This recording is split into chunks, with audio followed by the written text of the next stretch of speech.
Akari sa kasalubong ng maglalakad kaya si Akari o hindi. At yes, for nga si Akari dito kung anong gagawin niya. Siyempre, hindi mawawala ang picture-picture habang hindi pa nag-i-start. Dito na nga din ang mga kaibigan ko at abay sila. Nung mag-shimwa ay hindi rin nakapag-abay dahil pwede. Sana na ako naman sumasunod.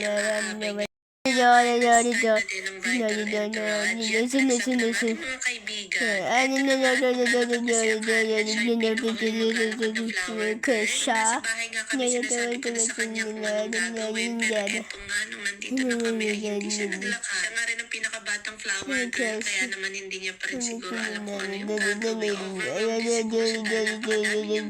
Siyempre, ang pinaka-inaabangan ng lahat, ang ating bride. Nakakatuwa talaga at ang sarap sa pakiramdam na yung mga kaibigan mo, isa-isa na nga kinakasal. Naku, makikita mo kung gaano sila kasaya. More sana all na nga.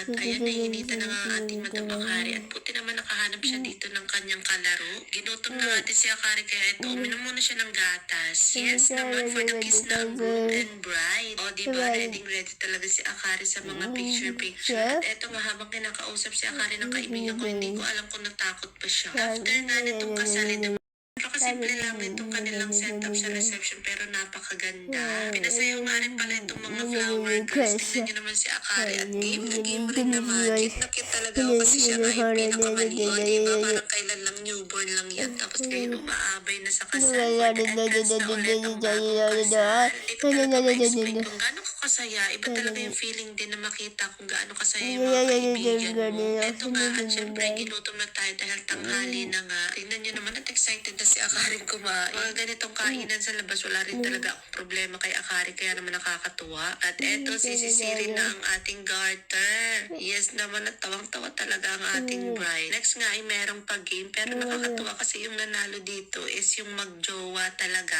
After that is meron silang SDE at talagang naiyak ka din ako sa part na to. O diba, akala mo siya din yung kinasal. Dahil